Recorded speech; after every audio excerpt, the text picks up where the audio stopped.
Hello, everybody, and welcome again to Nerd of the Third Power, your one-stop shop for all things nerdy and awesome. I'm your host and master of ceremonies, Dr. Gonzo. Kat is still on the way. She's running just a little bit late, but she'll be here in a bit. And Mike, how are you doing?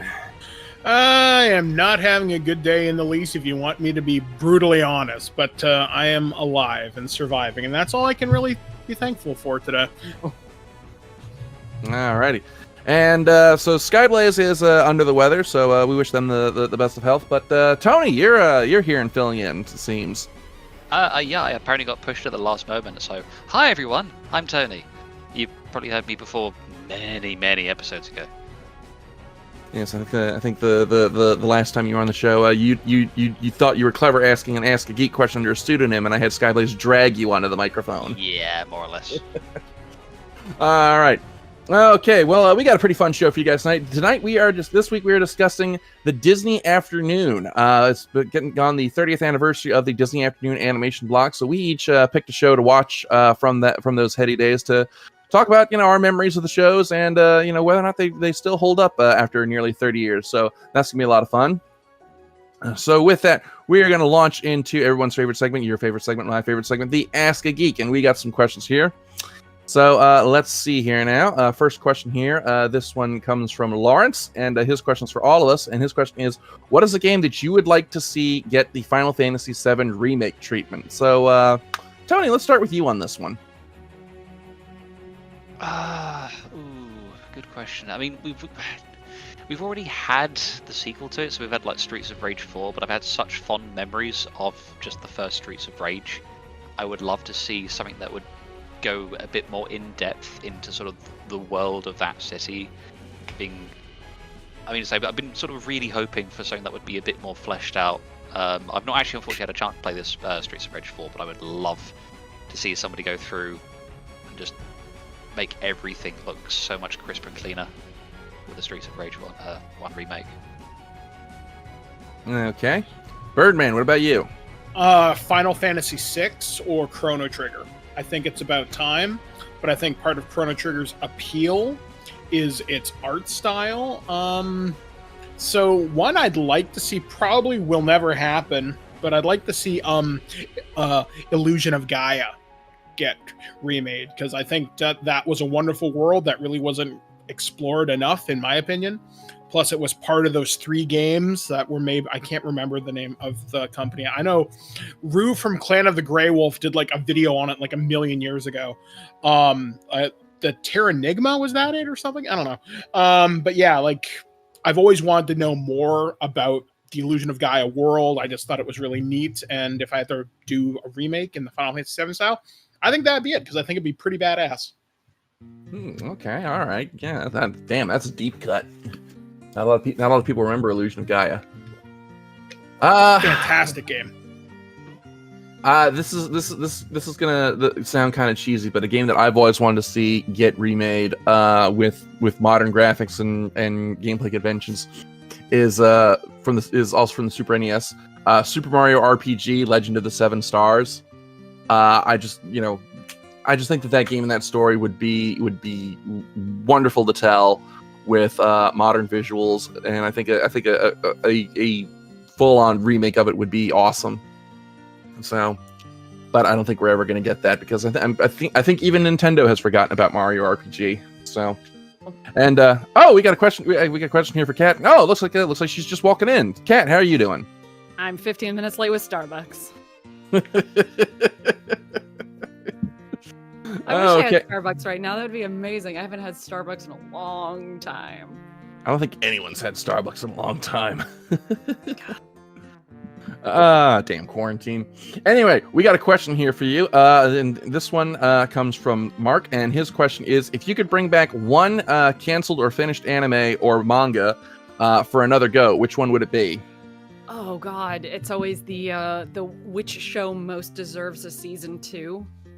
Oh God, I was actually talking with some friends about this the other day, and we had narrowed down our list of shows that deserve a second season, that really should come back or get remade for a longer series. Get Dragon Ball Super, basically, or Full Metal Brotherhooded. And the shows that my friends and I all agreed would be the most needed to come back were Ouran High School Host Club, 100% needs another season. And about every year, I'd say, somebody spreads a rumor that it's coming, and it's not coming, guys. We're not going to get it. Tragic. The second one would be Bacano. That was a really, really phenomenal show. It really should have gotten a second season. Its sister show, Durarara, got like 3 or 4 seasons for some reason, but Bacano did not, which is really, really tragic because the light novels have a lot more content that they could have used, but they opted not to. And the third show that we decided really needed to come back with a second season is The Devil is a Part-Timer. Yes, holy shit, that show's awesome. It's so good. It was just really good, really fun show that left a lot of questions unanswered and really should have had another season. And I believe the manga or the light novels, I'm not sure what came first or what its basis is, but I've heard that that's actually ending soon. And it would be really nice if, now that it's properly over soon, that if they could come back with another season and, like, finish what they started. Okay. Well, I'm surprised. The answer that I thought you were going to give was not listed in there at all. I thought you were gonna say the Slayers, because I remember you being a huge stan for Slayers back in the day. I love Slayers. It is my favorite anime of all time, but they did bring it back, and I didn't like it.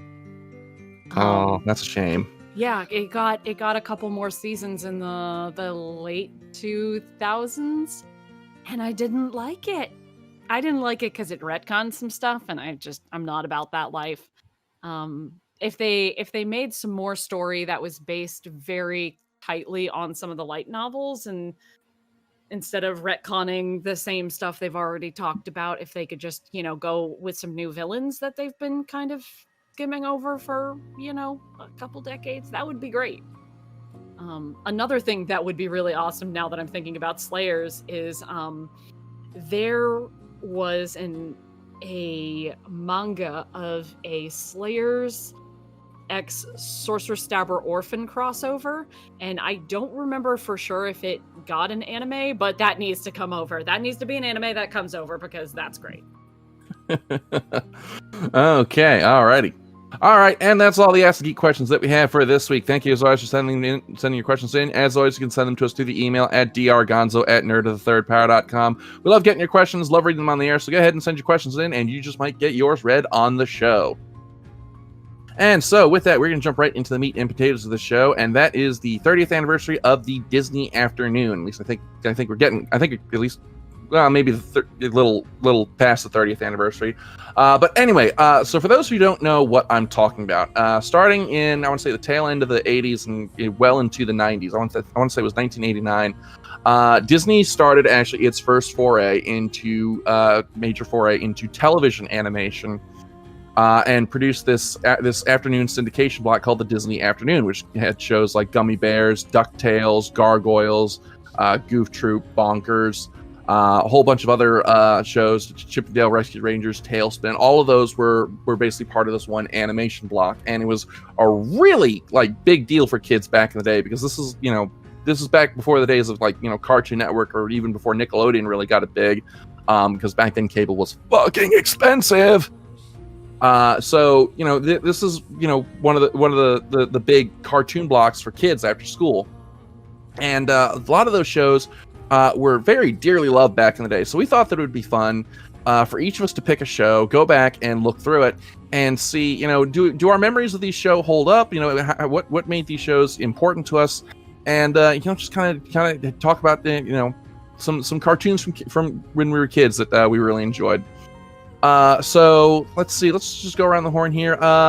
Kat, let's start with you. I have a feeling I know which cartoon you're going to talk about, but which show did you pick to talk about out of the Disney Afternoon? I think when we had decided on this topic, I had said that I was going to end up watching Gargoyles. Yep, that's what I figured. I did not end up watching Gargoyles. I have been really strapped for time and brain cells lately, and I had actually like rewatched a bit of Gargoyles a few years ago, so I kind of felt like I already had an opinion of what I, as an adult, think of Gargoyles. Well, we did a whole show on it, as I recall. Yeah, I think we might have. I don't remember. We've been doing this show for a long time. But anyway, so I sat there with the button on Gargoyles, and I went, screw it. I'll watch something I haven't watched in the last 20 years, and I watched Chip 'n Dale's Rescue Rangers instead. Really? Okay. Yeah, I loved Chip 'n Dale's Rescue Rangers as a kid. I loved the song. Like, I still remember all the lyrics. Like, I don't know what it was, but I loved that show as a kid. As I was rewatching it, I was watching episodes that I remember. Like, I remember certain episodes that must have been on TV more often than others. So coming back as an adult and watching it going, oh Christ, this is rough to watch as an adult. This must have been great as a kid, but as an adult, it was very kid-centric. And as an adult watching it, I'm just like, wow, I don't care about anything that's happening. Really? Oh, yeah. I don't know what it was. It's probably just because I haven't been in the greatest of moods lately, but, sitting back and watching it. And so, first off, the best thing about the show, because it does have a lot of fine qualities, but the best thing about the show is the ingenuity of Gadget's creations. Everybody loves Gadget. We all know this. Everybody loves Gadget. She's a lot of people's first crushes. It's cool. Gadget's awesome. And watching her invent things and create things, and to have a cartoon where it's on their scale instead of a normal person scale. So like when you watch Darkwing Duck or something like that, they're just people. They're normal sized people. But with Chip 'n Dale's Rescue Rangers, they are tiny animals in a big people world. And so watching them invent things and utilize human stuff for their needs, I thought was just really creative and fun. And I think that's easily the most creative and fun part of the show. My gripe with the show that just sort of made it not that interesting is that it sort of bills itself as a almost a mystery series, where Chip and Dale are supposed to be these type of gumshoe characters who are supposed to be going around solving crimes. But that's not really what the show is. The show is mostly Chip and Dale getting into some sort of hijinks or trouble finds them, and then they have to go solve a problem. So, I haven't watched the show since it was on TV in the 90s. And re-listening to the opening song, which talks about them solving crime, I'm like, I didn't really take that away from the original series when I was a kid watching it. I really took it as some sort of crime-solving show, even though it's Chip 'n Dale's Rescue Rangers. And I remembered the lyrics. I never really took it as a show where they're out there solving crimes and solving mysteries and stuff like that. And that's definitely what it's trying to bill itself as, especially when you have the main characters dressed like Indiana Jones and Magnum P.I. But man, it didn't really deliver on that promise, the promise of the opening song. But it was, it was cute. It was cute. I really, really like some of the villains that they have. They're just ridiculous, and they're all voiced by the same two actors. And you know which actors they are because you've watched the cartoons. I want to say Frank Welker and Jim Cummings. Jim Cummings and Peter Cullen are every character. Okay. Oh, I was close. Wait, Frank Welker was in Chip 'n Dale? No. I mean, Peter Cullen was in Chip 'n Dale? Yeah, somewhere in there. Yeah, a couple of places. They actually switched off for each other at some point. Really? Yeah, I think it's the villain. Fat Cat, maybe? Yeah, Fat Cat. I think they switched off as Fat Cat for some reason. But yeah, Jim Cummings is basically every character in there who isn't one of the main 4 or 5. No, wait, who plays Zipper? Maybe. Probably Jim Cummings. Yes. Oh yeah, he was Monterey Jack. Okay. Oh man. on the topic of Monterey Jack, that accent is not good. I'm really sorry, but that accent is not good. It's just not. I love the character of Monterey Jack. Monty was always my favorite character as a kid. I don't know why, but like his accent is not the greatest. It's not the worst I've heard in a cartoon, but not great either. But like overall, like the stories, the episodic stories were just not that impressive to me. And maybe it's because I had told myself I was going to watch Gargoyles, which has a sort of like underlying thread and themes, and it was really like not the most child-friendly series of its day. So to just like sit down and watch like Squeaky Chipmunks and drag was like, whew. This is not what I wanted out of my day. Chipmunks can do it too. What? If bears can do drag, chipmunks can do it too. Yes, I mean that's fair, and I'm all for everyone doing drag if that's what they're into. But the other thing that I thought was odd was that Chip 'n Dale's Rescue Rangers was like the first, as far as I remember, the first introduction of the extra characters like Monty and Zipper and Gadget. There had been a lot of specials with Chip 'n Dale previous to this, and they were always sort of these very They were kind of like the like trickster characters like Bugs Bunny, but yeah, this Rescue Rangers was the first time that they had a supporting cast. Right. So what I thought was odd, and maybe it's just the way it was released or something, but the first episodes of Chip 'n Dale's Rescue Rangers, the Rescue Rangers are already a group. They've been a group for a long time, and they already have a group dynamic. And then the start of the second season is when they actually go back and show how everyone met. And you would think that for its audience of young people, it would have been easier to lead with that. I have to wonder if that's again, because this is 30 years ago and I don't have access to the production schedule in front of me. Well, first off, because I didn't really watch Chip 'n Dale as a kid, so a question about that episode where they show everybody meeting up: is it done in flashback or is it done like as it's happening? It is the course of like 5 episodes. Okay, all right. So I because DuckTales I have on DVD. And they did a similar thing with the DVD sets for DuckTales. The 5-part pilot of DuckTales is on the season 2 box set, which is really freaking weird. So I have to wonder if that was done just as they screwed up the release schedule on Disney Plus or however you watched it, or if it was actually produced that way as part of the syndication package, because most of these shows were initially produced in just a single 65-episode syndication package, and then they got additional seasons later. So I'm not sure how that works out. This was like how they aired. So the episodes didn't 100% follow their air dates. Like they weren't in air date order, but these were, much later on. So in like the TV show's season 2 is the opening of season 2 is like 5 episodes of how they all met.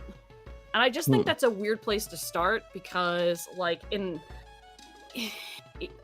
it's not like their backstory of how the group was formed is told in like the intro or anything like you might have on like Teenage Mutant Ninja Turtles or something.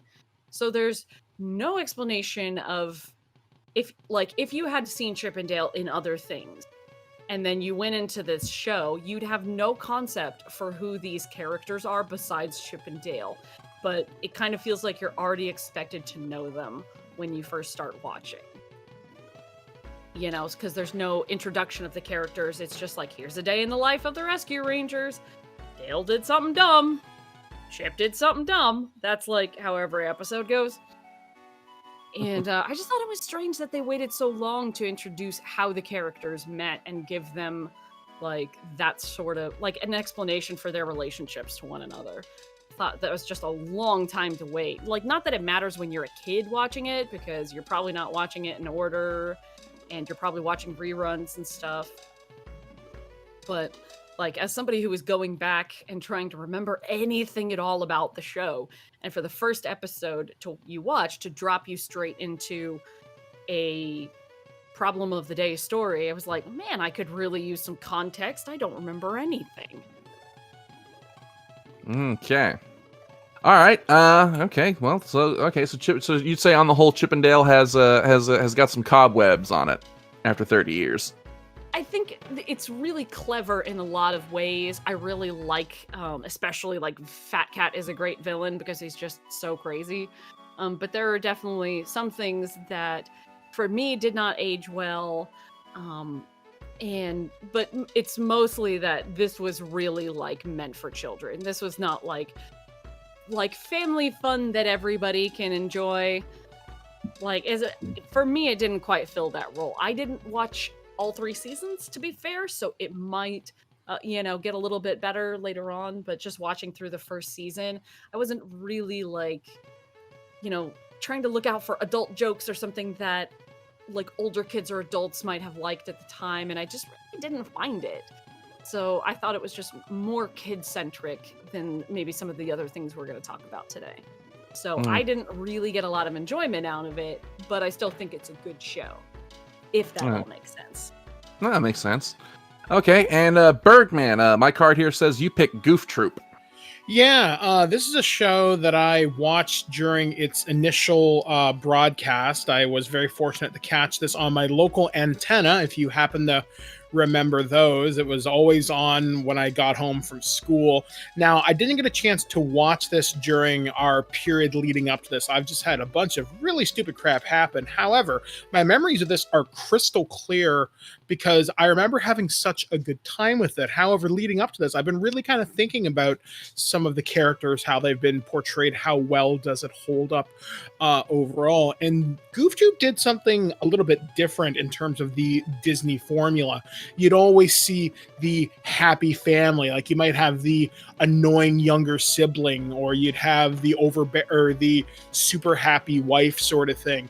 Goof Troop did something a little bit better something a little bit different rather in terms of how it presented its characters. It presented Goofy, voiced by Bill Farmer, as a single dad raising Max. They just moved to Spoonerville, where Goofy's old friend Pete, voiced by Jim Cummings, happens to live, and they're like, hey, we're gonna be buddies again. And obviously hilarities ensues with Max Goof, who's like 11 during the series run, voiced by Dana Hill, runs into PJ's son Pete, voiced by Rob Paulson, which I completely forgot until today, but then I went back and kind of realized, hey, that's Raphael. That's Pinky. Yeah, so I was really excited to just click those two kind of memories together. And I was always happy how Goof Troop it seemed like it wanted to do something a little bit differently. And obviously because it featured Max and Pete and Pistol being PJ's 4.5-year-old little sister. And the mom, can't remember, Peg, in a variety of different situations where Peg was like a real estate agent, I think. Goofy, I forget what he did, but Max and PJ would always get into some kind of trouble or some kind of goofy adventure, but it never felt mean-spirited. It felt like the Goofy equivalent of Full House without beating you over the head with a good lesson about it. And I like how it changed the role of the family dynamic, because Disney, I felt with the Disney Afternoon, took a lot of chances with things. Like, for example, talking again about Chippendale's Rescue Rangers, taking the characters of Chip and Dale, who are ostensibly comedy characters to begin with, but putting them into a different situation, changing up that formula was different. Goofy, you wouldn't assume to be a dad, and canonically, this is his son, which implies a familial relationship, and it's never ever been addressed in Disney canon whatever happened to Max's mom or Goofy's wife, so to speak. I think it's been hinted at in interviews since that maybe she died, but that's never been officially been confirmed by anybody at Disney.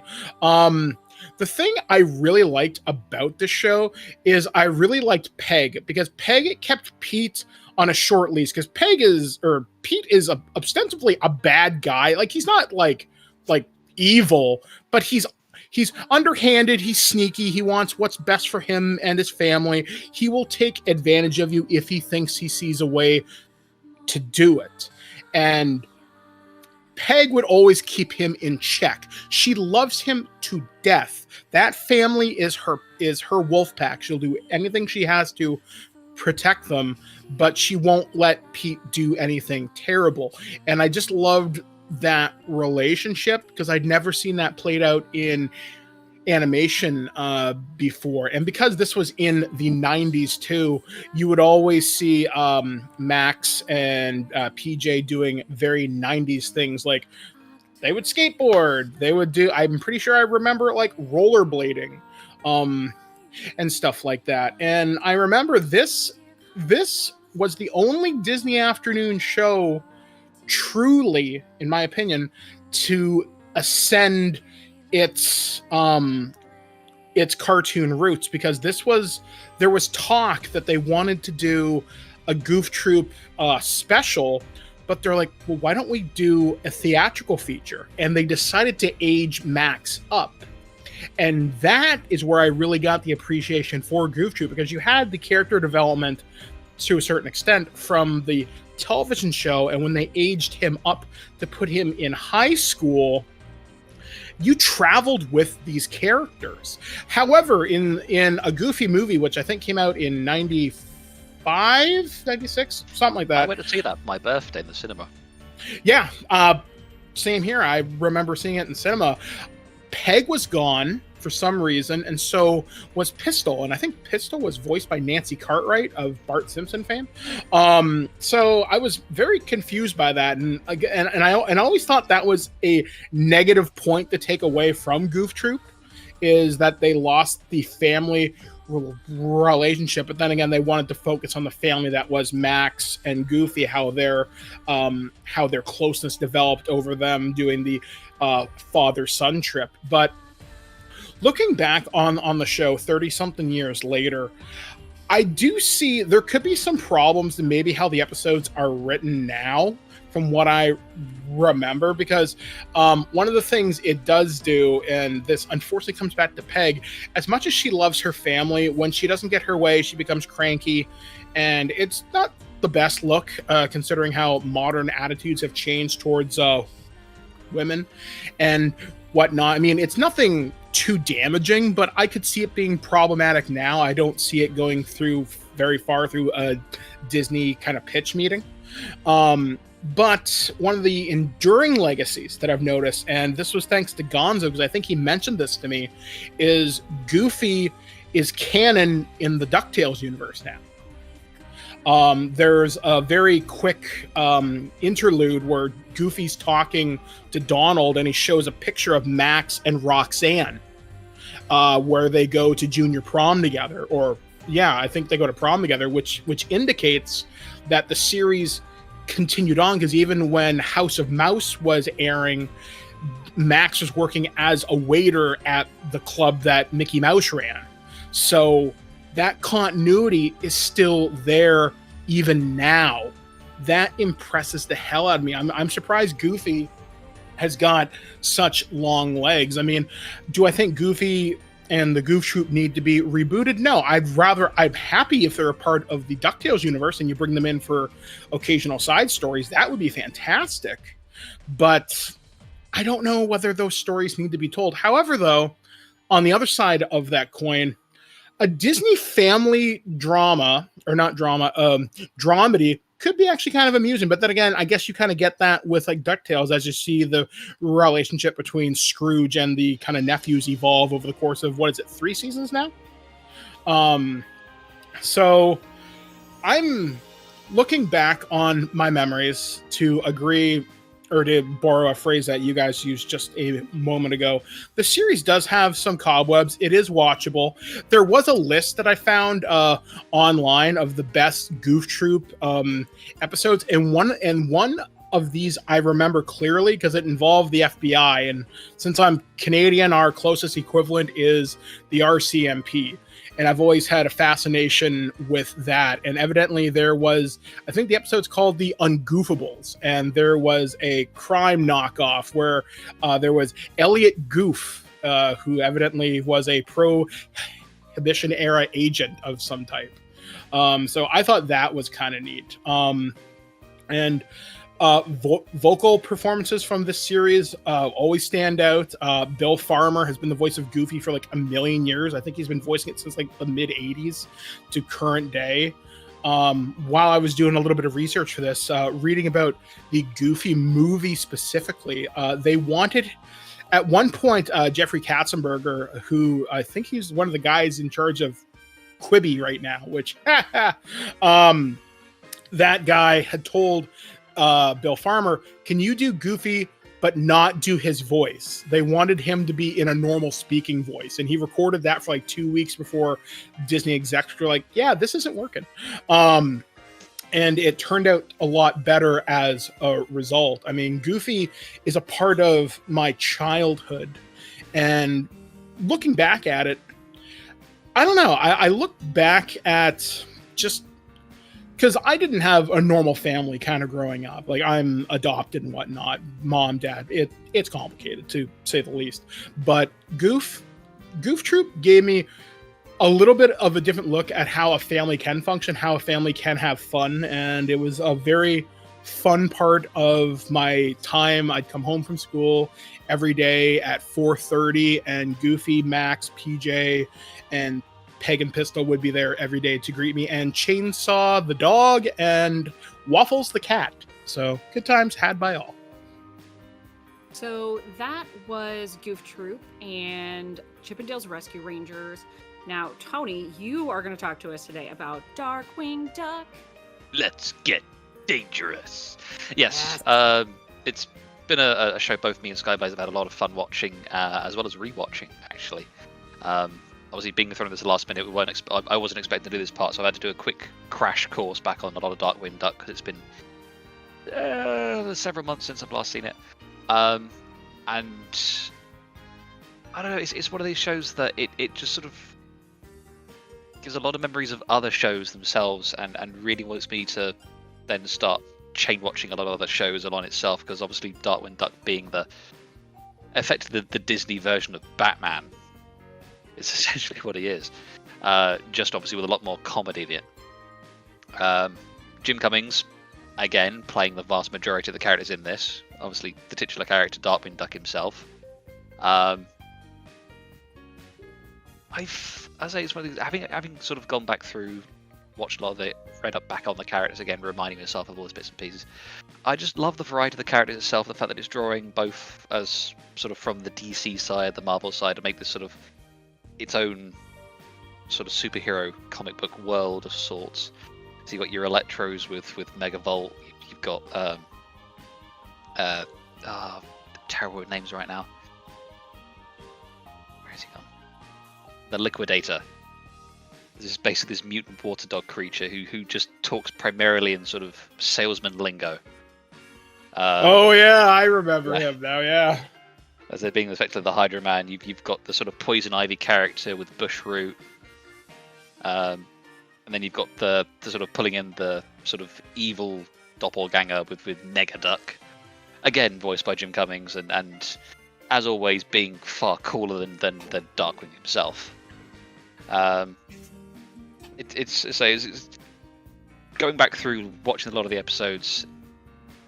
It has a lot of, again, that sort of 90s feel, which to be expected of the animation of that period. I would still say it holds up. You've not got, I would say, a lot that dates it, probably a few references here and there. It's a lot of fun, especially obviously watching it years later from having originally watched it. Finding a lot of additional jokes and sort of puns happening that you probably would have flown straight over everybody's head when you were younger, because most jokes did when you were that young.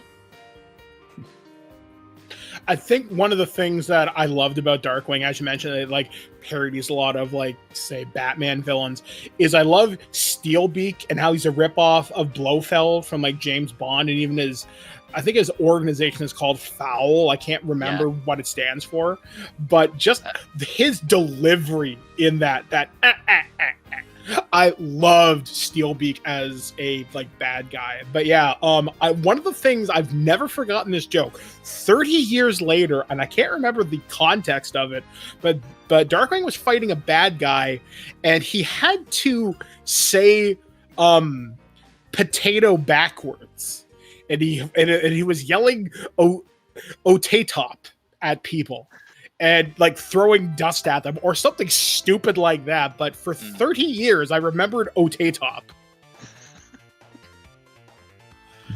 Okay. And then just loving his little his quote. I am the terror that flaps in the night. I am the lash that's stuck in your eye. I am Darkwing Duck. I mean, like it. Again, this was one of Disney's original ideas, and this is before Batman the like animated series, I think. But it was adventuresome. It was a little more, stakes were a little bit higher than say DuckTales, and it wasn't Tailspin, which was different but aired in the same animation block. Maybe a difference of a few months, maybe a year. I don't know.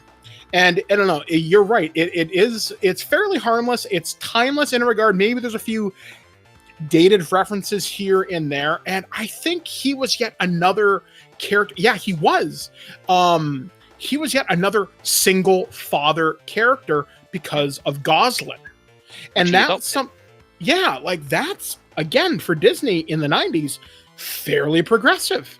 And I think that's something that a lot of these Disney afternoon shows should be credited for, is they did something fairly progressive with a lot of their like relationships, positions of power. Because you look at Tailspin with Blue and the kid, you don't find out much about their families, but you have Rebecca, I think that was her name, was the person in charge. So they put a woman in charge of who is ostensibly the main draw of the show. And again, that's Disney being fairly progressive. And I think that's really neat that Disney would do stuff like this. I'm sure there's probably some problematic elements in there somewhere. I don't know. I'm not a Disney expert. But one thing that kind of intrigues me, because I watched through like the first pilot episodes of this again, and just realizing sort of in context, obviously you wouldn't necessarily notice it as a kid. You just sort of go on with it because of the speed it's going through, but just how dark it actually is. Because of the fact that obviously that Goswin is being looked after by her granddad, who has met an unfortunate accident, aka has died, and the fact that obviously her parents aren't around, which obviously considers that they have also died, and it's like, and this is a kids show. Yeah, I mean, it's kind of interesting to see how they build in the little things like that. Plus, Darkwing's color palette is majorly, or a major part of it happens at night, or they have like not like Batman-esque, skylines or anything, but there is some dark backgrounds in there, and that's something for a kid show. As once again, you compare it to Chip and Dale, you compare it to Goof Troop, which is everyday slice of life sort of thing, except with, well, I guess DuckTales, but yeah, like it was different. You're right. It's a little bit darker. Plus, you're fighting actual bad guys. Well, by that time, Batman the Animated, I think by the time Darkwing came around, Batman the Animated series has been around for a couple of years and proved that you could do a serious superhero show for kids and have it do well. And so I think Darkwing was kind of designed to sort of emulate on that. Having a quick look, I think it was Batman was 92. I think Darkwing was actually 91 on syndication. Yeah, but because I remember Batman hit a little bit later, because Darkwing seems more modeled after the Batman of the 1960s mixed in with a little bit of maybe the Batman from the 1970s sort of thing. Because the 80s Batman got a little bit more serious, and Frank Miller's run on The Dark Knight Returns and everything. But Again, if I'm wrong, someone will scream at me on YouTube or in the comments, but that's just how I remember it. Sue me. Like, I don't know.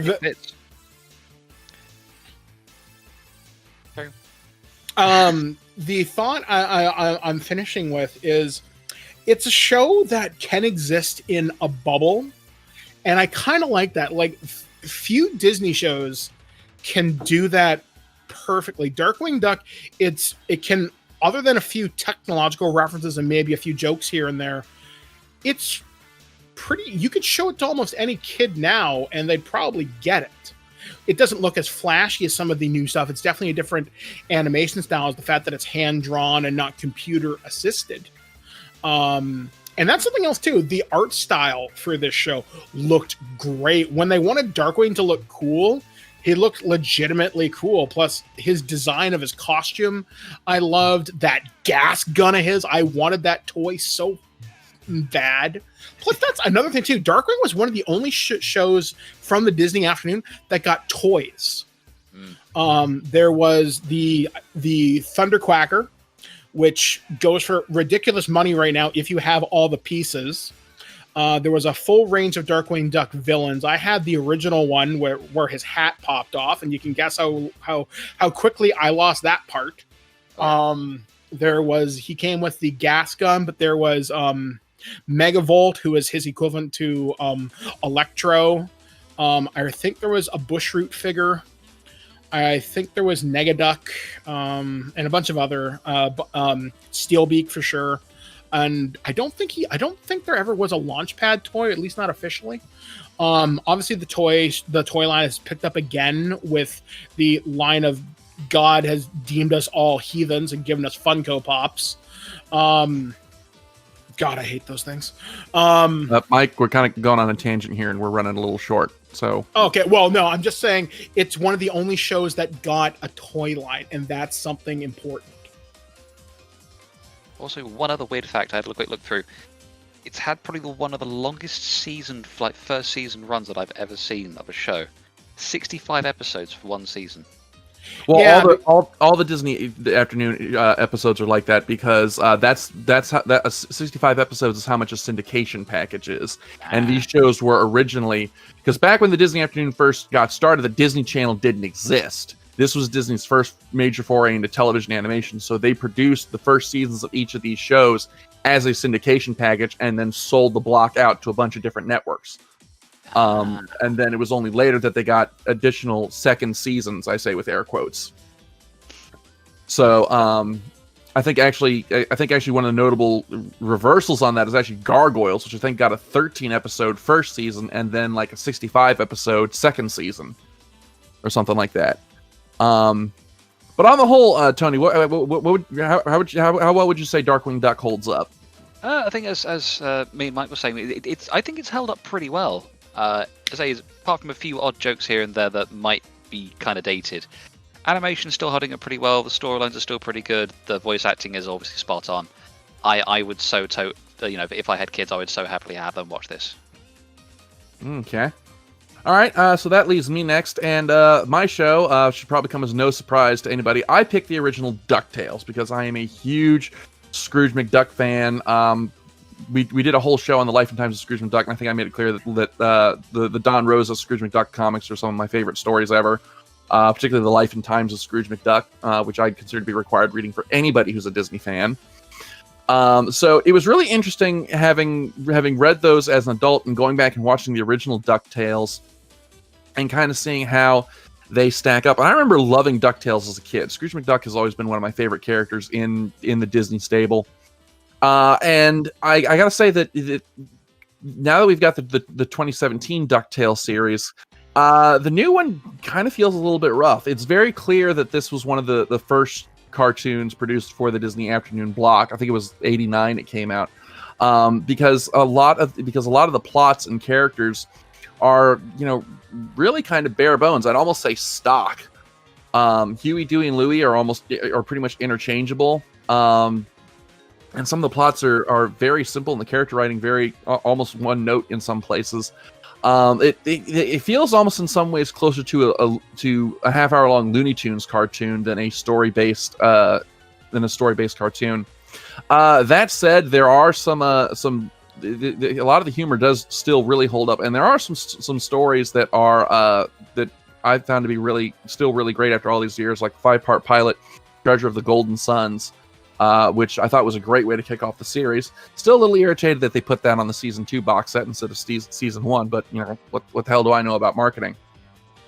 One thing that I do want to give a shout out to, that I think still holds up really well, is the absolutely legendary voice acting of the DuckTales series. Of course, you got Alan Young as Scrooge, who I love David Tennant, but Alan Young will always be my Scrooge.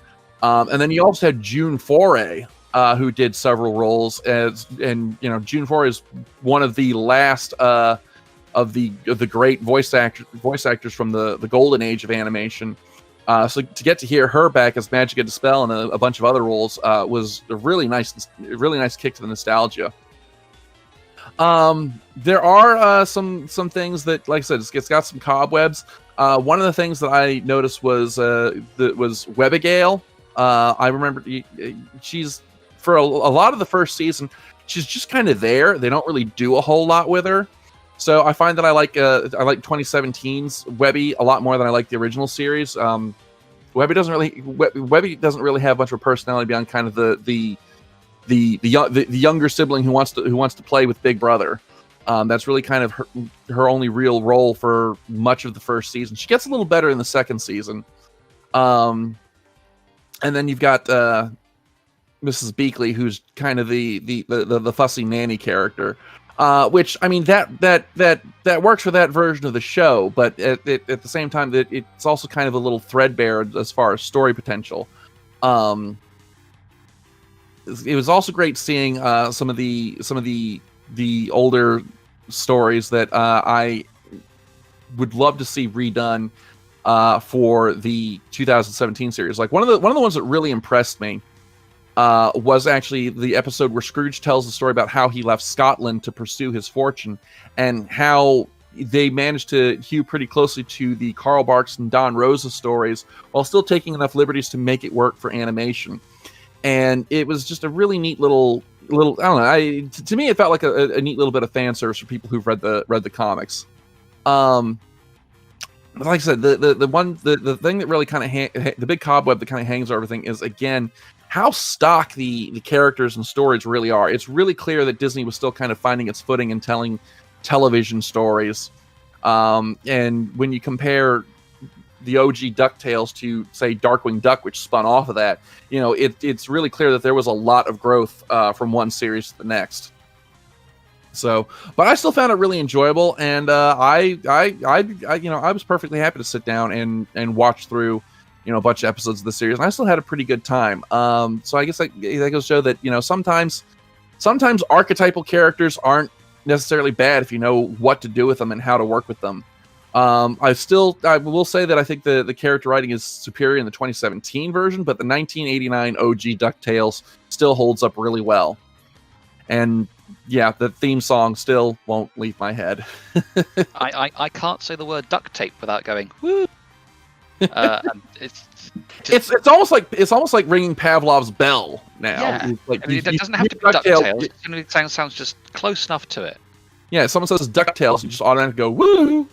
I had to stop myself the first time you said it, so.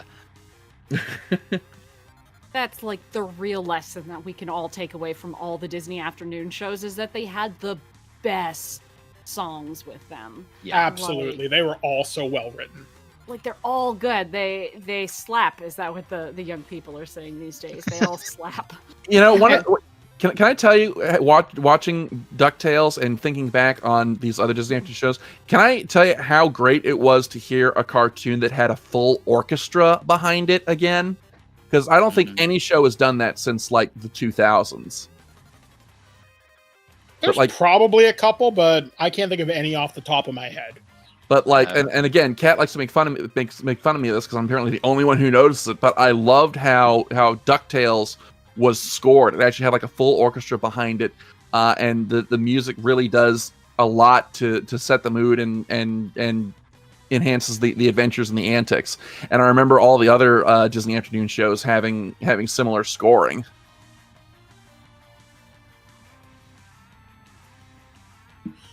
one of the things that I think DuckTales did really well is the quality of its animation. It never felt phoned in. That's one of the big things with a lot of the kind of Disney stuff. It always felt inventive. It felt creative. And I enjoyed it. Actually, my favorite character out of DuckTales, I would be angry when this character didn't show up, was Gizmo Duck. My God, do I love that character. And weird bit of trivia. I was on a subreddit in the last month or so, and the word, we do this thing every day called Word of the Day. And I knew this one because normally it's something weird and obscure, but blatherskite is actually a word. Yes. And I was like, oh, I know that word from the fucking Transforming Duck. And I got really excited. So yeah, good times. Yeah, I forgot how much of a ham Gizmo Duck was in the original series. Yeah.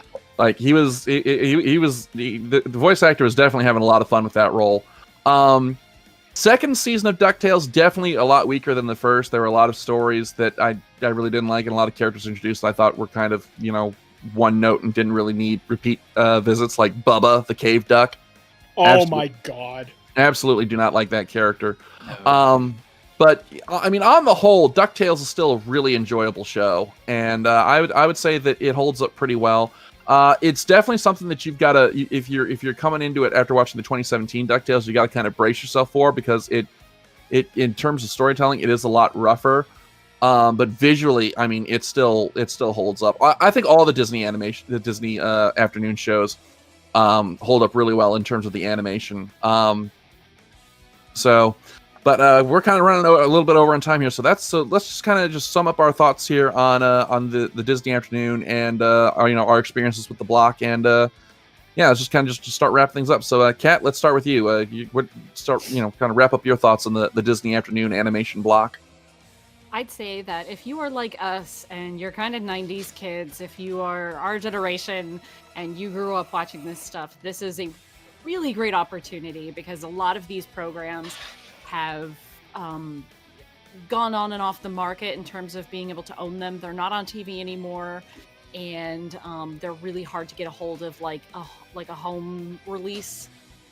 And certainly getting like full sets of them, full seasons of them, such as they are, would just be really, really difficult. And for them to now all be on Disney Plus is really awesome. It's a really good nostalgia trip. Even if you are a little too old for the content now. Now a lot of people our age have kids or nieces and nephews or somebody that they can share this content with the next generation, which I think is really great, because otherwise I'm not sure how we would have passed these shows on. So I'd say, take a day, take like a rainy day. No one's going anywhere anyway. Take a day and just like check out some episodes and see how much you remember. But most importantly, never skip the intro, because they're all magic. All right, Birdman. Again, thanks to the magic of Disney Plus, you can access these shows streaming almost anywhere in the world right now. They are fantastic. Most of them hold up. I do think they are worth at least a nostalgic watch if you want to kill 15-20 minutes someday to relive a little piece of your childhood. There's merchandise available for these movies. Like I said, there's the aforementioned Funko Pops if you want to revisit that. There's also some other fan merchandise out there. It's a really fun time in animation. I'd love to see more from this era come back, especially since we saw Chip and Dale get a little cameo in DuckTales recently. Please give me a series, for the love of God. All right, Tony. To be honest, I've just obviously getting a feel back into the show again. I just want to spend most of my rest of my week now just rewatching it all again. It just brings back so many memories. It is something I'm so happy to find that I can get my hands on again to watch through it all. And part of me is it's obviously kind of a slight detraction from this, wondering if Warner Brothers at any point are going to do something similar. In terms of, not necessarily as like a Disney Plus type thing, but in terms of like re-releasing a lot of their old stuff for us to watch again. Well, I mean that's getting into HBO Max territory. Yeah. So, Yeah. which I don't know. I've already got 3 streaming services going. I don't think I need a 4th. So, but anyway, Yeah, as for me, if you can get it, grab it. yeah. But as for me, like I said, I really enjoyed going back and watching the OG DuckTales again, and I have really fond memories of almost all of the Disney Afternoon block. I never liked Bonkers for some reason. I don't know. I may have to go back and give that a second shot. No, it's terrible. But yeah, it's definitely a nostalgia trip going back and revisiting these old shows, and it's amazing how well a lot of them hold up after 30 years. So if you're looking for a nice nostalgia trip, definitely look up some of these shows. They're definitely worth another watch. And so with that, that's all the time that we have for Nerd to the Third Power this week. We will see you next week for Fools Who Ride. Thank you, Tony, for filling in. And as always, I'm Dr. Gonzo. I'm the cat. I'm not the cat. And I'm not the cat either. All right, we'll see you guys later. Taka, play us out.